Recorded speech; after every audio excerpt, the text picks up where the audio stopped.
तो देखिए, योग की भी हम बात कर रहे हैं और साथ ही हम बात आपकी सेहत की भी कर रहे हैं। और इस वक्त में हमारे साथ मौजूद हैं डॉक्टर अर्पित चोपड़ा जैन। डॉक्टर अर्पित इंदौर के आरोग्य super speciality modern homeopathic clinic के फाउंडर और डायरेक्टर हैं। गंभीर और जटिल बीमारियों के उपचार में अपने कार्य के लिए पहचाने जाते हैं। डॉक्टर अर्पित, भारत 24 पर आपका बहुत स्वागत है। क्या गंभीर दर्द या इमरजेंसी की स्थिति में सुपर स्पेशलिटी मॉडर्न होम्योपैथी से तुरंत आराम मिल सकता है या एलोपैथी पेन किलर ही लेनी पड़ेगी?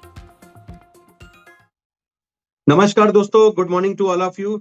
बिल्कुल, जैसा कि आपका क्वेश्चन है कि अगर कोई एक्यूट इमरजेंसी है या एक्यूट पेन है, तो निश्चित रूप से अभी हर सिस्टम अपना-अपना हिसाब से दवा का मेडिकेशन का डोज़ बताता है। अगर हम एलोपैथी सिस्टम पे जाएँ तो पेन किलर जो देते हैं, वो निश्चित रूप से तुरंत काम करती है, इसलिए लोगों को लगता है कि हमें पेन किलर खा लेना चाहिए। लेकिन दोस्तों, उसी सिस्टम पे ये भी बताया गया है कि कई बार ज़्यादा पेन किलर नहीं खाना चाहिए, क्योंकि कहीं न कहीं उसका दुष्प्रभाव होने के चांस होते हैं। तो ज़्यादातर लोग आजकल इस बात पे बहुत कन्फ्यूज़ हो जाते हैं कि अगर हम एलोपैथी का पेन किलर ना खाएँ, तो कभी साइड इफेक्ट नहीं लेना चाहें या इस तरीके से कोई रिस्क हो, तो हम क्या करें? तो निश्चित रूप से वो पेशेंट फिर दूसरे सिस्टम पे मूव करने के लिए बात करते हैं, और जो आपका क्वेश्चन है बिल्कुल उसी बात को पुष्टि करता है कि अगर हम होम्योपैथी में अगर ऐसा कुछ देना चाहें, तो हम क्या कैसे करेंगे या क्या कर सकते हैं? तो बिल्कुल इस बात का आंसर है कि होम्योपैथी में आप निश्चित रूप से आप एक्यूट पेन का ट्रीटमेंट ले सकते हैं और बहुत अच्छा ट्रीटमेंट ले सकते हैं। मैंने जैसा कि बताया कि आरोग्य सुपर स्पेशलिटी मॉडर्न होम्योपैथी हमेशा एक फास्ट ट्रीटमेंट के नाम से काम करता है। तो निश्चित रूप से जो डोजेज़ होते हैं, वो आपका पैमाना है, जिस बीमारी की सीवियरिटी है, वो पेन का इंटेंसिटी कितना है,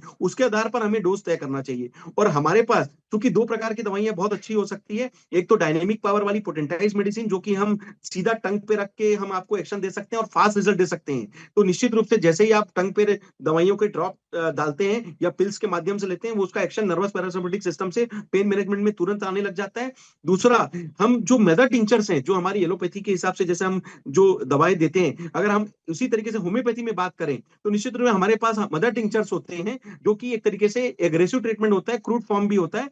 तो उसको आप पानी में जब डाल के लेते हैं, तो पेन मैनेजमेंट के लिए काफ़ी सारी ऐसी दवाइयाँ हैं, ब्रानिया, रस्टॉक्स, इक्वेटोरियम, है ना? जो इस तरीके से जो आप मदर टिंचर फॉर्म में जब आप लेते हैं, तो उसका फ़ायदा आपको तुरंत एक्शन में मिल सकता है, क्योंकि जो भी मदर टिंचर्स होती है, वो जैसे एलोपैथी दवाइयाँ ब्लड में जाकर काम करती है, उसी तरीके से होम्योपैथी मदर टिंचर्स भी पेट में जाकर, ब्लड में जाकर तुरंत काम करती है। तो निश्चित रूप से 2 तरीका, एक तो जीभ से दवा लेना, दूसरा मदर टिंचर्स को आप पानी के साथ लेकर, आप फास्ट ट्रीटमेंट लेकर होम्योपैथी से पेन मैनेजमेंट बहुत अच्छा कर सकते हैं, और सबसे अच्छी बात है, सेफ मैनेजमेंट कर सकते हैं, जिसमें कोई साइड इफेक्ट नहीं है और कोई किसी प्रकार की परहेज की भी जरूरत नहीं पड़ती है।